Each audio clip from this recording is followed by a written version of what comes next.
Hello everyone, welcome back to the channel. इस video में देखने वाले हैं लीड कोड का daily question which is maximum width ramp. तो इस क्वेश्चन में हमें एक एरे दी हुई है नम्स, और हमें क्या करना है, हमें मैक्सिमम विड्थ रिटर्न करनी है एक रैंप की। रैंप क्या होता है? रैंप होता है आई और जे का पेयर सच दैट आई आपका जो होगा वो जे से छोटा होगा, और जो वैल्यू होगी आई की वो भी जे की वैल्यू से छोटी या बराबर होगी। ठीक, और विड्थ क्या होती है इस रैंप की? विड्थ होगी जे माइनस आई। तो हमें ऐसा करना है कि जितने भी पॉसिबल आई और जे का पेयर होगा उसमें से वो पेयर चूज़ करना है जिसका जे माइनस आई जो हो वो मैक्सिमम हो। अगर नहीं समझ में आया तो एक बार जल्दी से एक छोटे से टेस्ट केस के साथ देख लेते हैं, डेफिनेटली समझ में आ जाएगा। Okay, so let's try with, ये तो बड़ा टेस्ट केस हो गया, हम किसी छोटे टेस्ट केस के साथ देख लेते हैं। तो छोटा टेस्ट केस होगा हमारा लेट्स से 0 2 1 5। ठीक, और इसका इंडिसेस होगा 0 1 2 एंड 3। अब हमें क्या करना है, हमें फाइंड करना है आई और जे का पेयर सच दैट जो आई होगा हमारा वो छोटा होगा जे से, और जो एरे ऑफ आई है वो क्या होगा, वो भी छोटा या बराबर होगा एरे ऑफ जे से। ठीक, तो आई और जे के कितने पेयर्स हो सकते हैं? आई और जे का पेयर होगा, पहला पेयर अगर हम आई लेंगे 0 तो एक पेयर होगा 0,1, एक पेयर होगा 0,2, एक पेयर होगा 0,3। अगर हम 1 से स्टार्ट करने वाला पेयर लेते हैं, तो अगर हम y को 1 लेते हैं तो एक होगा 1,2 1,3, और एक अगर हम 2 से स्टार्ट होने वाले लेते हैं तो 2,3। तो टोटल अगर हमारी n साइज़ की एरे है तो n-1/2 पेयर्स होते हैं हमारे, सच दैट आई हमारा जे से छोटा हो। ठीक, अब इनमें से भी हमें वो वाले पेयर्स चूज़ करने हैं जिसमें हमारा ये कंडीशन सेटिस्फाई हो रही हो कि हमारा जो आई है उसकी value should be less than equals to जो हमारा जे है उसकी वैल्यू। ठीक, तो देखिए इसमें सेटिस्फाई हो रही है। इसकी वैल्यू है 0, एरे ऑफ आई की वैल्यू है 0, एरे ऑफ जे की वैल्यू है 2।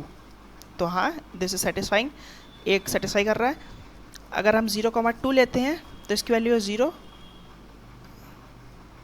और इसकी वैल्यू है 1।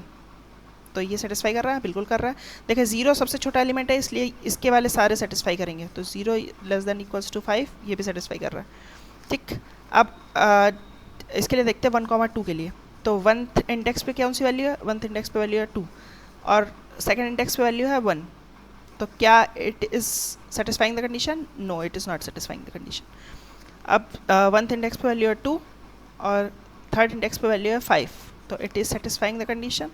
अब यहाँ पे सेकंड इंडेक्स पे वैल्यू है 1, थर्ड इंडेक्स पे वैल्यू है 5, it is also satisfying the condition. ठीक, तो अब जो जो कंडीशन सेटिस्फाई कर रहे हैं उनके लिए हम निकालेंगे जे माइनस आई। ठीक, तो जे माइनस आई इसका क्या हो जाएगा? 1 माइनस 0 1 हो जाएगा, इसका जे माइनस आई 2 हो जाएगा, इसका जे माइनस आई 3 हो जाएगा। ये तो सेटिस्फाई नहीं कर रहा तो इसको हटा देंगे, इसका जे माइनस आई 2 हो जाएगा, इसका जे माइनस आई 1 हो जाएगा। तो अब मैक्सिमम वैल्यू क्या है इनमें से? 3, तो इसका आंसर हमारा हो जाएगा 3। So this was the question कि हमें ऐसे पहले तो पेयर्स फाइंड करने हैं सच दैट हमारा आई लेस देन जे हो और हमारा ये एरे ऑफ आई जो हो वो less than equals to array of J हो। ऐसे जितने पेयर्स होंगे उनमें से अब जिस पेयर का जे माइनस आई बड़ा होगा वो पेयर वो हमें मैक्सिमम वैल्यू रिटर्न करनी है। ठीक, तो उम्मीद करता हूँ कि सवाल समझ में आ गया होगा कि सवाल क्या है। हमें जे माइनस आई की वैल्यू रिटर्न करनी है जो कि मैक्सिमम हो। ठीक, अब देखते हैं इसको करेंगे कैसे। तो पहले सबसे पहले ब्रूट फोर्स देख लेते हैं कि ब्रूट फोर्स क्या होगा हमारा। तो अगर ये हमारी बड़ी सी एरे है तो उसमें ब्रूट फोर्स क्या कर सकते हैं? ब्रूट फोर्स हम यही कर सकते हैं जो भी अभी हमने जस्ट किया।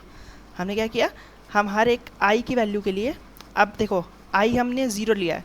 ठीक, अगर हम जे ये सारों में से कोई भी एक जे चूज़ करते हैं तो आई लेस देन जे वाली कंडीशन तो हमारी सेटिस्फाई हो रही ना। अब हमें इस कंडीशन की कोई ज़रूरत नहीं है।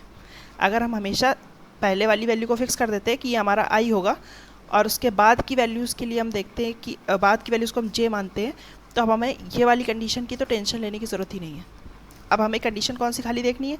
अब हमें कंडीशन देखनी है कि array of I should be less than equals to array of जे।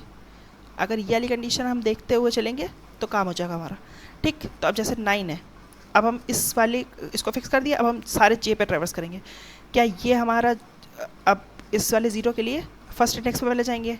क्या हमारा 8 जो है वो 9 से छोटा या बराबर है? नहीं। क्या हमारा 1 जो है वो 9 से छोटा या बराबर है? नहीं। क्या ये 0 9 से छोटा बराबर है? नहीं। क्या 1? नहीं। क्या ये 9 छोटा या बराबर है? बिल्कुल है। तो अब क्या करेंगे, ये वाली जे की वैल्यू और ये वाली आई की वैल्यू ये सेटिस्फाई कर रही है। तो अब जे माइनस आई यानी कि 5 माइनस 0 एक पोटेंशियल आंसर है, तो हम अपने आंसर को अपडेट कर देंगे कि आंसर हमारा 5 हो सकता है। है नहीं, हो सकता है, क्योंकि ऐसा हो सकता है कि फ्यूचर में हमें कुछ इससे अच्छा आंसर मिल जाए तो हम डेफिनेटली इसको अपडेट करते जाएंगे। अब इसके बाद हम देखते हैं कि क्या ये 4 9 से बड़ा या बराबर है, नहीं। क्या ये 0 9 से बड़ा बराबर है, नहीं। क्या ये 4, क्या ये 1, नहीं। ठीक, तो अब 0 के लिए आई यानी कि 0 के लिए तो अब ये सिंगल वैल्यू ही थी। ठीक, अब हम आई को 1 मान के देखते हैं। आई अगर हमारा 1 हो गया तो अब इस 8 से बड़ी या बराबर जितनी वैल्यूज़ हैं इस तरफ वो सारी सेटिस्फाई करेंगी। तो 1 नहीं बढ़ा है, 0 नहीं बढ़ा है, 1 नहीं बढ़ा है, 9 बढ़ा है। तो यानी कि अब जे की वैल्यू 5 हो गई हमारी, और आई की वैल्यू क्या थी, आई की वैल्यू 1 थी। तो यानी कि ये हो गया 4। क्या ये हमारे आंसर से अच्छी वैल्यू है, नहीं। तो यानी कि हमारा आंसर भी 5 ही रहेगा। ठीक, 8 के लिए और कोई भी सेटिस्फाई नहीं करेगा। अब हम 2 पे आते हैं। 2 के लिए शायद कुछ आंसर चेंज हो, लेट्स सी। तो 2 की वैल्यू है 1। अब 1 से बड़ी या बराबर वैल्यूज़ देखनी है हमें। 0 1 से बड़ा है, नहीं है। 1 क्या 1 से बड़ा या बराबर है, बिल्कुल है। तो यानी कि 4 - 2 2, ये एक आंसर है, बट ये क्या अपने आंसर से अच्छा है, नहीं। अब फिर से हम आगे बढ़ते हैं। तो ये 9 भी बड़ा या बराबर है, बिल्कुल। तो ये भी एक आंसर हो सकता है, यानी कि 5 - 2 दैट इज़ 3। 3 भी एक आंसर हो सकता है क्या, लेकिन क्या ये आंसर से अच्छा आंसर है, नहीं। 4 भी एक बड़ी वैल्यू है, तो 6 - 2 अगेन दैट इज़ 4। क्या है 4 अच्छा आंसर है, नहीं। 0 क्या 1 से बड़ा है, नहीं। 0 1 से बड़ा है, बराबर नहीं है। 4 क्या 1 से बड़ा है, बराबर है, बिल्कुल है। इंडेक्स है इसका 8, और हम करंट आई को क्या लिया हुआ है, आई को हमने 2 लिया हुआ है, तो वैल्यू आ गई हमारी 6। क्या 6 हमारे आंसर से अच्छा है, बिल्कुल है। तो आंसर अपडेट हो जाएगा। ठीक, अब करंट जो हमारा पेयर है वो ये है 2, 8। 2 हमारा छोटा है 8 से, और 2 की वैल्यू जो है 1 वो भी हमारी छोटी या बराबर है 4 से, बिल्कुल सही। अब क्या इसको अपडेट कर सकते हैं, हाँ। ये वाला 1 भी कंडीशन सेटिस्फाई कर रहा है, क्योंकि हमारा बड़ा या बराबर होना चाहिए। तो ये 1 हमारा बड़ा या बराबर है 1 से। ठीक, तो यानी कि हम जे को लेंगे 9 और आई को लेंगे 2, दैट इज़ 7। 7 भी हमारा एक आंसर हो सकता है, अपडेट कर देंगे हम अपने आंसर को। ठीक, अब देखो तो इसके बाद की जितनी भी वैल्यूज़ होंगी वो डेफिनेटली इससे छोटी होंगी, क्योंकि देखो आई हमने ये चूज़ किया, जे हमने लास्ट वैल्यू को चूज़ किया। तो अब चाहे तो हमारा, अब क्योंकि हमारी रेंज देखिए इतनी हो जाएगी, अब रेंज हमारी इतनी हो जाएगी, तो अगर इनमें से हम कोई भी पेयर बनाते हैं वो डेफिनेटली इस वाले पेयर को नहीं बीट कर पाएगा। तो यानी कि हम ट्राई कर सकते हैं अभी सिंपल ब्रूट फोर्स करने का, इसमें भी जैसे हम करते जा रहे थे कि इसको फिक्स करेंगे और इसके सब में चेक करेंगे। बट अगर हम थोड़ा सा लॉजिकली सोचें तो अब कोई भी वैल्यू ऐसी नहीं हो सकती जो इस 7 को बीट कर दे, क्योंकि इसकी जो इसकी वो विड्थ थी है यही 6 है। अगर हम फर्स्ट डिजिट और लास्ट डिजिट भी लेते हैं, 9 - 3 भी करते हैं, तो दैट इज़ ऑल्सो 6। तो 6 से बड़ा तो आ ही नहीं सकता। तो 7 ही हमारा एट द एंड आंसर होगा। और हम एक बार जल्दी से टैली कर लेते हैं, क्या हमारा आंसर 7 था। जी हाँ, हमारा आंसर भी 7 ही आ रहा है, विच इज़ कि हमारा ये 1 और ये 1 के बीच में आ रहा है। 9 - 2 दैट इज़ 7। ठीक, तो ये तो हमारा हो गया ब्रूट फोर्स। अब इसमें हम कर क्या रहे हैं, इसमें हम हर एक वैल्यू को फिक्स कर रहे हैं आई की वैल्यू को फिक्स करने के लिए। तो यानी कि आई की वैल्यू को फिक्स करने के लिए हम 0 से लेके n तक का लूप चला रहे हैं, और हर एक आई के लिए हम क्या कर रहे हैं, हर एक आई के लिए हम जे का लूप चला रहे हैं, आई से i+1 से लेके n तक का। ठीक, तो वर्स्ट केस में it is order of n², which is definitely not something की जो हमारे क्वेश्चन एक्सपेक्ट कर रहा है हमसे, क्योंकि देखिए नम्स की लेंथ हो सकती है 5 × 10⁴। तो n² would be what 25 × 10⁸, which is 2.5 × 10⁹, जो कि हमारा किसी भी केस में पास नहीं होने वाला है। ठीक, तो आंसर डेफिनेटली हमसे डिमांड कर रहा है एक solution which is better than order of n²। तो ऑर्डर ऑफ n² से हमको समथिंग बेटर करना पड़ेगा। हम चाहे तो स्पेस यूज़ कर सकते हैं, इसमें हमारा स्पेस ऑर्डर ऑफ 1 का यूज़ हो रहा है, बट उसका कोई यूज़ नहीं है क्योंकि हमारा टाइम बहुत ज़्यादा एक्सीड हो रहा है। तो हम ऐसा कुछ कर सकते हैं कि टाइम और स्पेस का ट्रेड ऑफ करने की कोशिश करें, यानी कि हम स्पेस यूज़ करें और हम अपना टाइम किसी तरह से बचा सकें। ठीक, तो अब देखते हैं कि ऐसे कुछ ऑप्टिमाइजेशन है क्या इसमें। ठीक, तो एक चीज़ जो हम अभी हमने नोटिस करी कि ये जो फर्स्ट कंडीशन है i is less then j, इसके लिए हमें चिंता करने की ज़रूरत नहीं है। कब, जब हम पहली वैल्यू को हमेशा छोटी वाली पिक कर रहे हैं और बड़ी वैल्यू हमेशा उसके बाद बात की होगी। ठीक, तो इस कंडीशन पर ज़्यादा फोकस नहीं रखते हैं। Let's mainly focus on this condition कि हमारा जो एरे ऑफ i है this should be less than equals to array of j। देखिए ऐसे जितने भी क्वेश्चन होते हैं जिसमें हमें कोई पेयर फाइंड करना होता है, बेस्ट पेयर, तो उसमें हम क्या करते हैं, उसमें मेनली होता है कि हम एक किसी को फिक्स कर देते हैं, यानी कि लेट्स से हम i को फिक्स कर देते हैं। अब इस i के लिए हम एक प्रॉपर j अगर फाइंड कर पाएँ लेस देन एन टाइम में, क्योंकि अभी तक हम क्या कर रहे थे, अभी अगर इससे पहले हम देखें तो अभी हम यही कर रहे थे कि आई को फिक्स कर रहे थे और इसके लिए हम जे फाइंड कर रहे थे, बट हम सब पे एक एक बार ट्रैवर्स कर रहे थे, ठीक। लेकिन अगर हम इस ट्रैवर्सल को हटा सके और इसको ऑर्डर ऑफ एन से कम टाइम में कर सके तो हमारा काम हो जाएगा। मेनली जो पेयर्स वाले क्वेश्चन होते हैं उनका पैटर्न ही यही होता है कि किसी एक को आप फिक्स करो, या तो आई को फिक्स करो या तो जे को फिक्स करो, और उसके बाद फाइंड करने की कोशिश करो बाकी कितना, मतलब कि इस आई को चूज़ करके बेस्ट ऐसा जे फाइंड करने की कोशिश करो जो हमारे आंसर को सेटिस्फाई कर दे, ठीक है। तो अब हम इसको ऑर्डर ऑफ एन टाइम्स में कैसे कर सकते हैं? देखिए अभी तो नहीं कर सकते क्योंकि वैल्यूज़ रैंडम है। वैल्यूज़ देखिए 9 के बाद 8 आ रहा है, 8 के बाद 1 आ रहा है, 1 के बाद 0 आ रहा है, मतलब छोटी वैल्यू आ रही, बड़ी वैल्यू आ रही। अगर किसी तरीके से हम कोई एक पैटर्न डाल सके, यानी कि कोई एक पैटर्न डाल सके कि हाँ वैल्यूज़ ये वाला पैटर्न फॉलो कर रही हैं, या तो सॉर्टेड है या तो समथिंग लाइक दैट, तो अगर ऐसा कुछ डाल सके तो हम कह सकते हैं कि हाँ हम इसको ऑर्डर ऑफ एन से कम में कर सकते हैं। अगर अदरवाइज़ अगर कोई पैटर्न नहीं है तो बिल्कुल नहीं कर सकते, ठीक। तो एक चीज़ हम करने की कोशिश करते हैं, फिर देखते हैं कि उसने कैसे इम्प्रूव किया इसको, ठीक। तो एक बार जल्दी से एरे लिख लेते हैं। एरे है 981 0194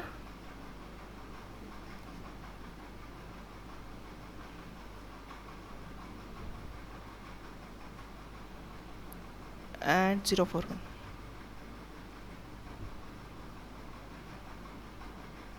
ठीक। इंडिसेस भी जल्दी से दे देते हैं 0 2 3 4 5 6 7 8 9, ठीक। अब देखिए एक चीज़ कहता हूँ मैं, हाँ तो इसमें एक पैटर्न देखते हैं। देखिए पैटर्न ये है कि अगर हम इस वैल्यू को चूज़ करते हैं, लेट्स से मैंने कहा कि ये वाला आई और ये वाला जे इज़ अ बेस्ट पेयर, ठीक। मतलब कि ये जो आई और ये जो जे है ये एक बेस्ट पेयर है, ठीक। तो मैं कहता हूँ कि अगर आई हम ये चूज़ कर रहे हैं तो इसके बाद इससे जितनी भी बड़ी वैल्यूज़ हैं वो सारी अब बेकार हो चुकी हैं। क्यों? क्योंकि देखिए अगर ये 1 किसी के साथ बना रहा है, यानी कि ये जो दूसरा वाली वैल्यू है यानी कि एरे ऑफ जे है, एरे ऑफ जे जो है वो बड़ी या बराबर है इस एरे ऑफ आई से, ठीक। और आप कहते हैं कि बीच में भी कोई एक ऐसी वैल्यू आती है, लेट्स सपोज ये थोड़ा सा एग्जाम्पल गंदा है, let's try some other example. Okay एक एग्जाम्पल देखते हैं हम, ठीक। लेट्स सपोज ये एग्जाम्पल, तो एग्जाम्पल में मैं कह रहा हूँ कि अगर मैं कह रहा हूँ कि एरे ऑफ आई इसको मानता हूँ मैं, ये मेरा आई हो गया और ये मेरा जे हो गया, ठीक। तो एरे ऑफ जे की वैल्यू है 7 और एरे ऑफ आई की वैल्यू है 1, ठीक। तो आप बोलोगे कि देखो एरे ऑफ जे आपका जो है वो बड़ा या बराबर है एरे ऑफ आई से, ये कंडीशन यहाँ पे ट्रू है। लेकिन आप बोल रहे हो कि ये कंडीशन तो यहाँ पे भी ट्रू है, अगर मैं इसको आई मानता हूँ तो जो 4 है that is also less than equals to 7, ठीक। और ये 1 is also less than equals to 7। मैं कहता हूँ कि ये आप 4 को कभी चूज़ करोगे ही नहीं, क्योंकि देखो पहली चीज़ कंडीशन दोनों ही सेटिस्फाई कर रहे हैं इस 7 के साथ, यानी कि 7 इससे भी बड़ा है 7 इससे भी बड़ा है, तो आप कौन सा वाला चूज़ करोगे? जो लेफ्ट में प्रेजेंट है वही चूज़ करोगे ना, क्योंकि एट द एंड आपको डिफरेंस देखना है इंडिसेस का। तो जो वैल्यू इसके पास आ रही है आप उसको क्यों चूज़ करोगे, है ना। अगर आप इस 7 के लिए इस 7 को राइट हैंड मान रहे हो, लेट्स से इसको जे मान रहे हो आप, तो अब आई तो ऐसा चूज़ करना चाहोगे ना जो सबसे लेफ्ट में प्रेजेंट है, तो यानी कि सबसे जो लेफ्ट में प्रेजेंट होगा वही चूज़ करना चाहोगे ना। अगर 4 चीज़ें इसके लिए कंडीशन सेटिस्फाई कर रही हैं तो आप सबसे लेफ्ट मोस्ट वाला चूज़ करना चाहोगे। तो यानी कि अगर ये 1 किसी के लिए कंडीशन को सेटिस्फाई कर रहा है तो ये 4 कभी नहीं कर सकता। इस 1 से जितनी भी बड़ी वैल्यूज़ हैं वो सारी करेंगी उसको सेटिस्फाई, कर भी सकती हैं और नहीं भी कर सकती हैं। ऐसा हो सकता था कि ये 2 होता तो ये 4 ना कंडीशन सेटिस्फाई कर पाता, लेकिन ये 1 तो सेटिस्फाई कर रहा था ना। ये कंडीशन सेटिस्फाई कर भी सकती हैं लेकिन नहीं भी कर सकती हैं। लेकिन मेन चीज़ जो है कि आप इनको कभी चूज़ नहीं करना चाहोगे, क्योंकि ऑब्वियसली अगर मान लो आप कहते हो कि इससे बड़ा मुझे ऐसा कुछ मिल गया, 8 मिल गया मान लो, जो इस 4 के लिए भी सेटिस्फाई कर रहा था। मैं कह रहा हूँ कि इस 4 के लिए सेटिस्फाई तो कर रहा है लेकिन इस 1 के लिए भी तो सेटिस्फाई करेगा ना, क्योंकि ऐसा तो है नहीं कि जो चीज़ 4 के लिए सेटिस्फाई करेगी वो 1 के लिए नहीं सेटिस्फाई करेगी, क्योंकि एक तो 1 पहले आ रहा है तो ये आई और लेस देन जे वाली कंडीशन अगर इसके लिए सेटिस्फाई हो रही तो इससे भी सेटिस्फाई होगी, क्योंकि ये इससे छोटा है, ठीक। और ये इससे उसमें भी छोटा है, नंबर इसकी जो वैल्यू है वो भी छोटी, इंडिसेस भी तो छोटा है और वैल्यू भी छोटी है। तो डेफिनेटली अगर कोई भी चीज़, कोई भी ऐसा आई है जो इसके बाद आ रहा है और इस किसी के साथ पेयर बना रहा है, तो ये भी उसके साथ पेयर बना लेगा, और ये बेटर पेयर है क्योंकि ये लेफ्ट में आकर कर रहा है। तो यानी कि ये जितना ज़्यादा इस तरफ आ रहा है उतना ही इसके लिए फ़ायदा है ना। तो कोई भी एक छोटी वैल्यू अगर आपको मिल गई तो उसके राइट की, उसके लेफ़्ट की नहीं बोल रहा हूँ मैं, ऐसा हो सकता है कि इसके लेफ़्ट में मान लो कोई एक 2 प्रेजेंट होता, तो अगर मान लो ऐसा कुछ होता 5 7 8, ठीक, तब मैं नहीं कर रहा हूँ ये क्लेम कि ये 1 है जो और ये 8 है तो इसका पेयर बन रहा है, तो ये 2 और 8 वाला पेयर नहीं अच्छा है। नहीं नहीं नहीं, इसके राइट में जितनी भी बड़ी वैल्यूज़ हैं वो सारी बेकार हो गई। ये सारी अब डेफिनेटली आंसर नहीं हो सकती इस 1 के आने के बाद, क्योंकि ये 1 प्रेजेंट है, इसलिए ये सारी आंसर नहीं हो सकती। इसके लेफ्ट में अगर कोई इससे बड़ी वैल्यू है तो वो आंसर हो भी सकती है, नहीं भी हो सकती है, लेकिन ये सारी वैल्यूज़ तो इसका आंसर नहीं हो सकती है। ठीक, तो अब इससे मैं क्लेम क्या करना चाह रहा हूँ वो देखते एक बार। तो जैसे हमारा ये था 8 1 4 2 5 7 3 लेट्स से, ठीक। तो अब मैं कहना चाह रहा हूँ कि हमारा जो आई वाली चीज़ें हैं वो मैं आई वाली रेंज को रिड्यूस कर दूंगा। कौन कौन पोटेंशियल हमारा आई हो सकता है जो हम आंसर के लिए लेके जा रहे हैं, उसको मैं रिड्यूस कर सकता हूँ इस एक ऑब्जर्वेशन के साथ, जो ऑब्जर्वेशन मैंने अभी आपके साथ शेयर करी। ठीक, तो लेट्स से देखो 8 है, 8 के राइट में 8 से बड़ी जितनी भी वैल्यूज़ हैं वो सारी हट जाएंगी। ठीक, तो 8 खुद तो आएगा ही, अपने राइट में जितनी भी इससे बड़ी वैल्यूज़ है वो सारी हट जाएंगी। अब 1 आया, 1 के राइट में जितनी भी 1 से छोटी वैल्यूज़ है वो सारी हट जाएंगी। 1 के राइट में 1 से जितनी भी बड़ी वैल्यूज़ है सॉरी वो सारी हट जाएंगी। तो 1 के राइट में देखो अब सारी वैल्यूज़ ही 1 से बड़ी हैं, तो एक भी वैल्यू अब नहीं हो सकती। मैंने कहा कि अब इतना बड़ा अभी तक आप आई का रेंज लेके चल रहे थे कि 1 2 3 4 5 6 7 सारी के लिए आप चेक कर रहे थे, लेकिन मैंने इसकी रेंज को रिड्यूस कर दिया है। अब मैं कह रहा हूँ कि खाली आंसर होगा तो इन्हीं दोनों में से होगा, मतलब कि कंडीशन तो सेटिस्फाई ये सब भी कर सकती हैं, लेकिन जो आंसर होगा, अगर आंसर एग्जिस्ट कर रहा है तो जो आंसर होगा वो इन्हीं दोनों का होगा। यही दोनों में से कोई एक पोटेंशियल आई बनेगा किसी एक जे के लिए। ठीक, तो ये मैंने आई की रेंज को रिड्यूस कर दिया। और मेन चीज़ अगर आप देखो, रिड्यूस तो करा ही है बट एक कंडीशन भी सेटिस्फाई करा दी। कंडीशन ये है कि अब देखो 8 की इधर में जितनी वैल्यू होगी वो 8 से छोटी होगी, 1 के इधर में जितनी वैल्यू होगी वो 1 से छोटी होगी, और इसके बाद जो जो वैल्यूज़ भी बचती जाएंगी वो सारी अपने लेफ्ट वाले से छोटी होती जाएगी। यानी कि ये एक एरे जो बन गई ये डिसेंडिंग ऑर्डर में सॉर्ट है। ठीक, डिसेंडिंग ऑर्डर में सॉर्ट है। और मैंने अभी कुछ स्लाइड्स पीछे कहा था कि ऐसा कुछ करना होता है हमें कि हमें एक पैटर्न फॉलो कराना होता है, या तो आई कोई पैटर्न फॉलो कर रहा हो या तो जे कोई पैटर्न फॉलो कर रहा हो, तभी हम किसी एक को पॉइंट करके कह सकते हैं कि इस वाले जे के लिए कोई हम एक आई को फाइंड कर सकते हैं ऑर्डर ऑफ एन टाइम से छोटे में। कब कर सकते हैं? जब कोई पैटर्न फॉलो कर रहा हो। तो अब हम किसी भी जे को अगर पिक करें तो हमें पता है कि आई हमारा जो है वो डिसेंडिंग ऑर्डर में सॉर्ट है, एक पैटर्न मिल चुका है। अब इसमें हम कुछ भी कर सकते हैं, इसमें हम बाय रिसर्च लगा सकते हैं, इसमें हम और भी बहुत सारी चीज़ें कर सकते हैं।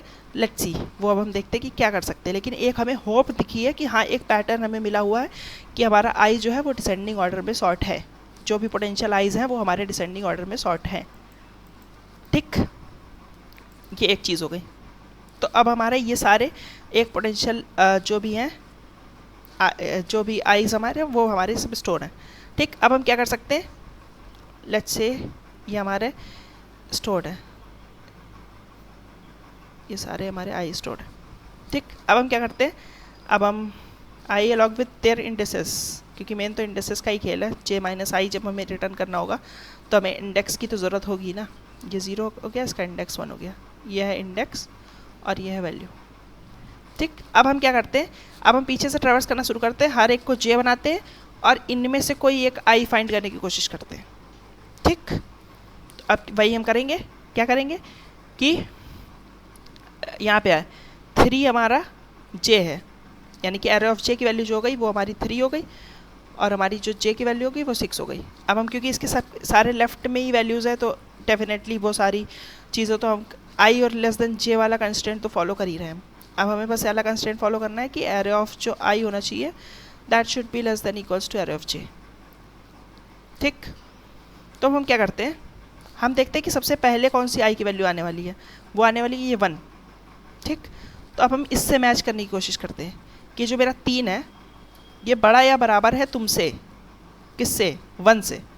ये कह रहा है कि मेरा जो 3 है ये तुमसे बड़ा या बराबर है, कंडीशन सेटिस्फाई हो रही है।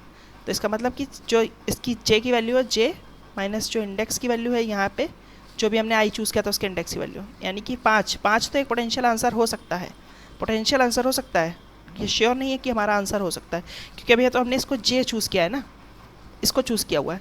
तो इसने कहा कि ठीक है मैं तो एक पोटेंशियल आंसर हो सकता हूँ, लेकिन अब क्या इसको इसमें रखने का कोई फ़ायदा है? इसके बाद इसको अब इसमें रखने का कोई फ़ायदा नहीं है, क्योंकि देखिए ये बेस्ट वाले के साथ ऑलरेडी हो चुका है इसका मैचअप। ठीक, इसका मैचअप सबसे लास्ट वाली वैल्यूज़ के साथ हो सकता है।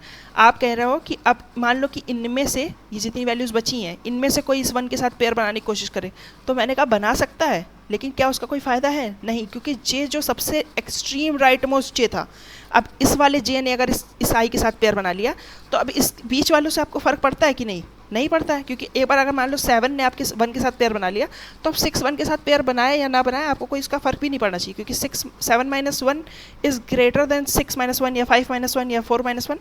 तो अब मैं कह सकता हूँ कि अगर एक बार इसने कंडीशन सेटिस्फाई कर दी तो यानी कि इसको आप हटा सकते हो, इसको आप इस लिस्ट से ही हटा सकते हो। ऑब्वियसली इस 5 को स्टोर कर लो कि 5 एक पोटेंशियल आंसर हो सकता है, और इसको आप इस लिस्ट से ही हटा सकते हो।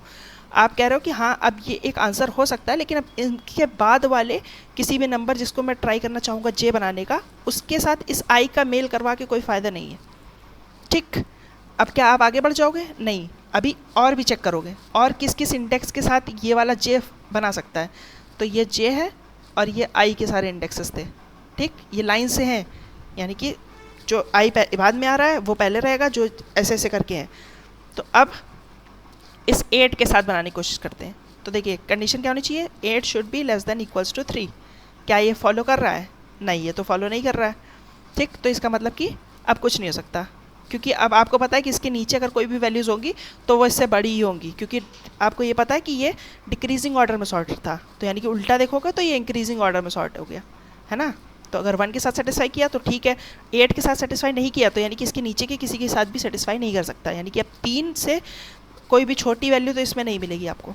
ठीक, लेट्स सपोज इसको 9 मान लेते हैं तो आपको बेटर समझ में आएगा। ठीक, इसको 9 मान लिया। अब देखते हैं इस 5 इंडेक्स पे आते हैं हम। जे की वैल्यू हमारी हो गई 5 और एरे ऑफ जे की वैल्यू हो गई हमारी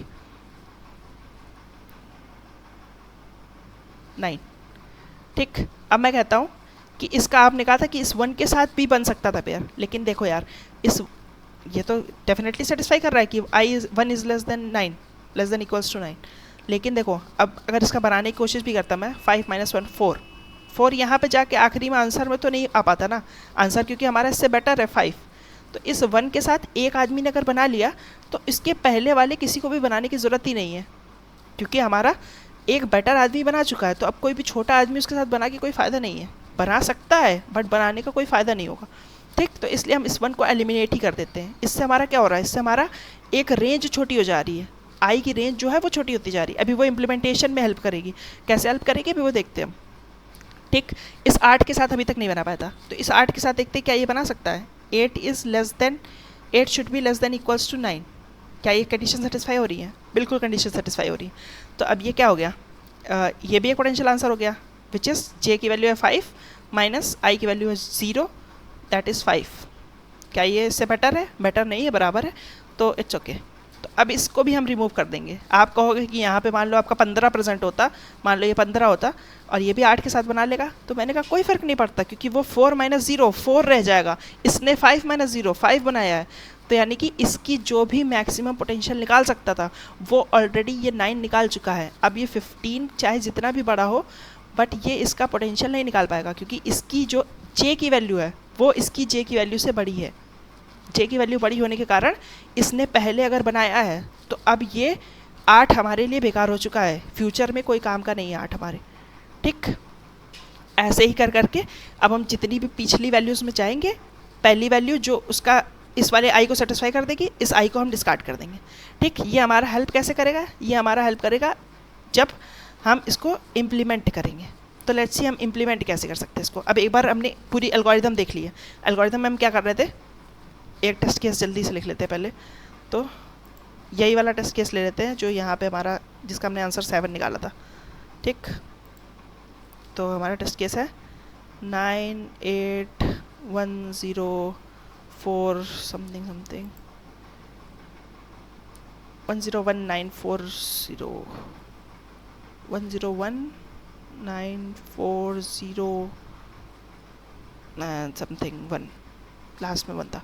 ठीक, अगर यही टेस्ट केस मान लो हम ले लेते हैं 0 1 2 3 4 5 6 7 8। ठीक है, अब सबसे पहला स्टेप क्या था? स्टेप वन है कि आई को एक ऑर्डर में लाएंगे। ठीक, वो ऑर्डर में लाएंगे कैसे? ऑर्डर में लाएंगे ऐसे कि हम एक स्टैक यूज़ करेंगे। ठीक, स्टैक, आपने मोनोटोनिक स्टैक का नाम सुना होगा। मोनोटोनिक स्टैक क्या होता है? जो एक ऑर्डर को फॉलो करता है, उसमें या तो चीज़ें असेंडिंग ऑर्डर में जाती है या तो चीज़ें डिसेंडिंग ऑर्डर में जाती हैं। क्योंकि ऐसे आप जानने लगे कि इस 9 के लिए इससे जितनी भी बड़ी वैल्यूज़ है वो सारी को हटा दो, तो आप हटाते फिरोगे क्या? एक एक वैल्यू का हटाने जाओगे तो यहीं पे ऑर्डर ऑफ एन स्क्वायर हो जाएगा। स्टेप 1 में ही आपका एन स्क्वायर हो गया। आप कहाँ चले थे उसको एन स्क्वायर से छोटा करने। ठीक, तो आप क्या करोगे? इस 9 को देखो, ये 9 तो आएगा ही आएगा डेफिनेटली। पहले इंडेक्स पे जो भी वैल्यू वो आएगी, क्योंकि आपको नहीं पता कि उसके पहले आपकी कोई भी वैल्यू उससे बड़ी थी ही नहीं, तो वो कोई भी वैल्यू उससे छोटी थी ही नहीं, तो किसी को कोई भी 9 को नहीं हटा पाएगा। ठीक, तो 9 तो आएगा ही आएगा आंसर में। ठीक, अब ये 8 का आना ना आना इस पर डिपेंड करेगा कि इससे पहले वाली वैल्यू क्या इससे छोटी थी। अगर इस 8 से पहले वाली वैल्यू जो कि इसमें पड़ी हुई है, 8 से पहले वाली वैल्यू जो भी इसमें पड़ी हुई है, क्या वो इससे छोटी थी? नहीं, वो तो इससे बड़ी है, तो 8 कहेगा मैं भी आऊँगा, फिर तो 8 भी आएगा। अब ये 1 का आना ना आना किस पर डिपेंड करेगा? इससे पहली वाली वैल्यू के। इससे पहले वाली जो वैल्यू इसमें पड़ी हुई है 8, क्या वो इससे छोटी है? नहीं, तो यानी कि 1 भी आएगा। फिर आपका 0 आ रहा है, क्या ये 0 से पहले वाली वैल्यू जो पड़ी थी वो क्या इससे छोटी थी? नहीं, वो भी इससे बड़ी थी, तो ये 0 भी आएगा। अब क्या ये 1 आ पाएगा? क्योंकि 1 से तो छोटी वैल्यू पड़ी है ऑलरेडी। क्या ये 9 आ पाएगा? नहीं आ पाएगा। क्या ये 4 आ पाएगा? नहीं। क्या ये 0 आ पाएगा? 0 आ पाएगा, बट आने का कोई मतलब नहीं है, क्योंकि अगर कोई भी इस वाले 0 के साथ सेटिस्फाई कर रहा है तो इस वाले 0 के साथ सेटिस्फाई करने पे उसको ज़्यादा फ़ायदा होगा, है ना। कोई भी आदमी मान लो अगर 9 भी वैल्यू आई है, 9 इंडेक्स की वैल्यू है, ठीक, वो इस -7 के साथ बनाने में फ़ायदा होगा कि वो इस -3 के साथ बनाने में फ़ायदा होगा? डेफिनेटली ये 3 के साथ बनाने में फ़ायदा होगा, क्योंकि आई जितना छोटा होगा उतना ही फ़ायदेमंद है आपके लिए। तो यानी कि ये वाला 0 हम लेंगे जो पहले आ रहा है, ये वाले बाद वाले 0 की कोई वैल्यू हो सकता है ये पोटेंशियल आंसर, बट मतलब कि हो सकता है ये एक सेटिस्फाई कर दे, लेकिन ये पोटेंशियल आंसर तो नहीं हो सकता, क्योंकि ये वाला 0 जब तक जिंदा है तब तक वो अपने आगे आने वाले कोई भी 0 को आंसर नहीं बनने देगा। ठीक, तो यानी कि अब इससे छोटी वैल्यू कोई भी नहीं है, तो ये सारे हो गए हमारे पोटेंशियल, जितने भी हमारे पोटेंशियल आंसर हो सकते हैं आई की वैल्यू, ये सारे हमारे पोटेंशियल आई हो गए। ठीक, इसका इंडेक्स भी साथ में लिख लेते हैं। इंडेक्स हमारा क्या क्या है? इंडेक्स हमारा है 0 इसका इंडेक्स है, 8 हमारा 1 का इंडेक्स, इसका इंडेक्स है 2, इसका इंडेक्स है 3। ठीक, सारे इंडेक्स आ गए आपके इस ऑर्डर में। अगर इस ऑर्डर में देखोगे तो डिसेंडिंग है, इस ऑर्डर में देखोगे तो असेंडिंग है। ठीक, सारे इंडेक्सेस आ चुके हैं। अब क्या होता है? स्टेप टू में क्या होता है? स्टेप 2 में आप पीछे से ट्रैवर्स करने की कोशिश करते हो और क्या करते हो, और इनमें से आइज़ को एलिमिनेट करते जाते हो, जैसे जैसे वो आपकी कंडीशन को सेटिस्फाई करते जाते हैं वैसे वैसे। ठीक, तो अब देखते हैं। 8 आया, सबसे पहले 8 आया। इसने बोला मेरी जे की वैल्यू है 8 और मेरी वैल्यू है 1। तो कंडीशन क्या है कि ये जो आपका ये वैल्यू एक्चुअल में है, क्या वैल्यू एक्चुअल में एरे ऑफ जे, तो कंडीशन होनी चाहिए कि array of I should be less than equals to array of J. ठीक, तो एरे ऑफ जे की वैल्यू तो आपको पता है कि 1 है। क्या ये 0 जो है वो लेस देन इक्वल्स टू 1 है? बिल्कुल है। तो यानी कि इस 8 ने इस वाले 3 के साथ बॉन्ड बनाया, 5 आपका वो आया, आंसर को आप अपडेट कर सकते हो कि 5, और इसने साथ में इसको रिमूव भी कर दिया। ये पॉइंट समझना बहुत ज़रूरी है कि ये रिमूव क्यों कर सकते हैं, क्योंकि मैंने कहा था कि मान लो आपने कहा कि ये देखो ये 1 अभी बना रहा है इसके साथ पेयर, आपने कहा कि मान लो देखो ये 7 भी तो बना रहा है, तो मैंने कहा हाँ 7 भी बना रहा है, बट 7 - 3 क्या होगा? 7 - 3 4 होगा। क्या ये कभी इस 5 को बीट कर पाएगा? क्या ये कभी इसको रिप्लेस कर पाएगा? नहीं। ये 6 भी बना लेगा तो 6 - 3 3 हो जाएगा। क्या ये कभी इस 5 को रिप्लेस कर पाएगा? नहीं। तो इसलिए हम इसको रिमूव कर सकते हैं सक्सेसफुली, क्योंकि हम कह रहे हैं कि इससे कभी भी ऐसा नहीं होगा कि इसको रिमूव करने से कोई हमारा पोटेंशियल आंसर छूट रहा है। नहीं छूटेगा, कभी नहीं छूटेगा। ठीक, अब हम देखते हैं कि इसके साथ तो हो गया 0 के साथ, अब क्या इसके साथ हो सकता है? जो नया आई हमारा आया, एक आई हमारा हट गया तो अब दूसरा आई आया। अब इसने कहा कि मेरे साथ बना के दिखाओ तुम्हारे, इसकी वैल्यू है 1 और एरे ऑफ जे की वैल्यू है 1। तो इसने कहा कि हाँ मेरे साथ तुम भी बना सकते हो। तो 8 माइनस इसकी वैल्यू क्या है, इसकी वैल्यू है 2, तो यानी कि 6। आंसर हमारा फिर से अपडेट हो गया 6। अब इसको भी हम रिमूव कर सकते हैं क्योंकि वही बात है सेम चीज़ कि ये 4 अगर बना भी लेगा इसके साथ तो 6 माइनस 2 4 ही हो पाएगा मैक्सिमम जे माइनस आई की वैल्यू, लेकिन यहाँ से हमें ज़्यादा बड़ी वैल्यू आ रही है।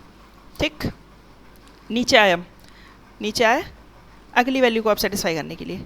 इसने कहा कि मेरी वैल्यू तो 8 है, एरे ऑफ आई की वैल्यू 8 है, क्या तुम्हारी वैल्यू मुझसे बड़ी या बराबर है? इसने कहा नहीं मेरी तो बहुत छोटी है। तो इसने कहा ठीक है फिर तुम्हारा और मेरा सफ़र यहीं तक था, इस वाले जे को हटा दिया गया। इस वाले जे से जितने भी आंसर बन सकते थे वो सारे हमारे आंसर को अपडेट कर चुके हैं ऑलरेडी। ठीक, अब इस 7 पे आए, इसने कहा कि क्या देखो अब तुम अपनी वैल्यू दिखाओ, क्या ये तुम्हारा कंडीशन सेटिस्फाई हो रही है? इसने कहा नहीं, तो कहा कि तुम भी कुछ नहीं कर सकते, हटो तुम भी यहाँ से। इसकी पास आए, तो इसने कहा कि क्या जो 8 है वो लेस देन इक्वल्स टू 4 है? नहीं, तुम भी हटो। अब ये पहला एक आदमी आया जो इस 8 के साथ टक्कर ले सकता है। ठीक, इसने कहा कि 9 है मेरी वैल्यू और तुम्हारी वैल्यू 8। तो इसने कहा कि हाँ तुम तो सेटिस्फाई कर रहे हो। तुम्हारी जे की वैल्यू क्या है? इसने कहा 5। मेरे आई की वैल्यू क्या है? 1, ये है 4। ठीक, आंसर क्या अपडेट हो सकता है? नहीं, आंसर नहीं अपडेट हो सकता और इस 8 को निकाल दिया जाएगा क्योंकि एक आदमी ने सेटिस्फाई कर दी।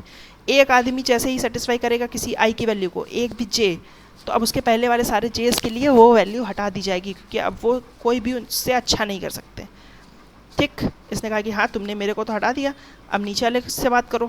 तो इससे देखा 9 is less than equals to 9, ये भी सेटिस्फाई कर रही है। तो इसने कहा ठीक है 5 माइनस 0 विच इज़ 5। क्या इसको अपडेट कर पाएगा? नहीं, इसको नहीं अपडेट कर पाएगा। आई की वैल्यू सारी ख़त्म हो चुकी हैं। अब देखो आई की वैल्यू ही नहीं कोई बची है, तो क्या कोई भी जे काम का है किसी? नहीं, तो अब यहीं पे आप ख़त्म कर सकते हो और जो भी आपका आंसर है वो एक्चुअल आंसर होगा। ठीक, उम्मीद करता हूँ कि आपको ये समझ में आया होगा जो भी मैंने समझाने की कोशिश करी। देखिए मेन इंट्यूशन यही है, अगर वो आप आई वाला इंट्यूशन समझ गए कि कौन कौन से आई हम चूज़ कर रहे हैं, तो वो आई हम सारे जो है डिसेंडिंग ऑर्डर में चूज़ कर रहे हैं, क्योंकि अगर ये वाला आई आपका कंडीशन सेटिस्फाई कर रहा है और ये वाला आई आपका कंडीशन सेटिस्फाई कर रहा है, तो डेफिनेटली आप ये वाला आई चूज़ करना चाहोगे। तो इससे जितनी भी बड़ी वैल्यूज़ हैं इसके बाद वो सारी हटा दोगे आप, क्योंकि ये वाली वैल्यूज़ अगर किसी जे के साथ पेयर बना रही हैं, सपोज आपने कहा कि I2 भी पेयर बना रहा है, I1 भी पेयर बना रहा है, तो मैंने कहा I2 अगर पेयर बना रहा है और I1 इस जे के साथ दोनों पेयर बना रहे हैं, ठीक, तो मैंने कहा कि इस I2 का कोई काम नहीं है, फिर I1 ही चूज़ करोगे आप हमेशा। तो इसलिए मैं ये कह सकता हूँ कि ये जो होगा ये आपका एक डिसेंडिंग ऑर्डर में आएगा। आप इसको स्टैक में स्टोर करोगे तो ये एक आपका असेंडिंग ऑर्डर में है। ठीक, ये आपका एक असेंडिंग ऑर्डर में आईज स्टोर हो गए। फिर आप क्या करते हो, स्टेप 2 में पीछे से ट्रैवर्स करना शुरू करते हो और इसको आप जे मानते जाते हो हर एक आदमी को, और इस आई को यहाँ से आप पॉप करते जाते हो एक एक करके।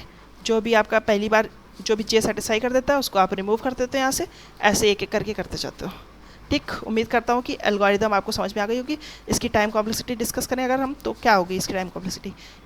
इसको फाइंड करने में आपका देखिए स्टैक यूज़ कर रहे हैं आप, ऑर्डर ऑफ एन स्पेस तो लगी गया है, ठीक, स्टैक का। इसको डिसेंडिंग ऑर्डर में फाइंड करने में क्या लगा था? अभी एक एल्गोरिदम आपको मैंने बताई थी कि बस स्टैक के टॉप से चेक करोगे कि क्या मैं इसके अंदर जा सकता हूँ, क्या मैं इसके अंदर जा सकता हूँ, नहीं, तो ये ऑर्डर ऑफ एन में आप स्टेप 1 कर लेंगे। और ये सेकंड स्टेप में क्या हो रहा है, पीछे से ट्रैवर्स करते जा रहे हो, स्टैक से पॉप करते जा रहे हो, सब ऑर्डर ऑफ 1 का ऑपरेशन है, पीछे से एक बार ट्रैवर्स कर रहे हो, ये भी ऑर्डर ऑफ एन का हो गया।